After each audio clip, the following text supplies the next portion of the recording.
መዝሙር ዳዊት ምዕራፍ 2 ስለምታይ ዮም አሕዛብ ጫው ዝብሉ ህዝብታት ከንቱ ዝሓስቡ ነገስታት ምድሪ ይትንስኡ መሳፍንቲ ኸኣ ሓቢሮም ንመውቃሖም ንስበሮ ንመእሰሪኦም ውን ካባና ንደርብዮ ኢሎም ኣብ እግዚአብሔርን ኣብ መሲሁን ይመኽሩ።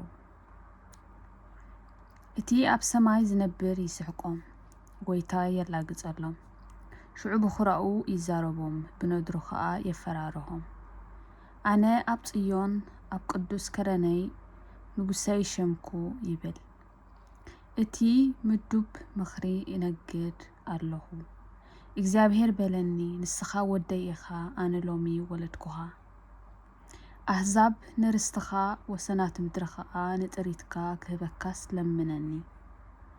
ብበትሪ ሓጺን ክትቅጥቅጦም ከም ኣቕሓ ሰራሕ መሬት ከኣ ክትሰባብሮም ኢኻ።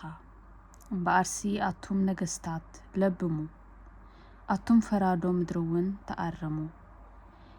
ንእግዚአብሔር ብፍርሃት ኣገልግልዎ ብርዓት ከኣ ተሓጐሱ። ኩራኡ ቀልጢፉ ይነድድ እዩ እሞ ከይኩሪ ኣብ መንገዲ ኸለኹም ድማ ከይትጠፍኡስ ንወዱ ስምዕዎ። ኣብኡ ዝምዕቆቡ ዘበሉ ኩሎም ብፁዓን እዮም። ኣሜን።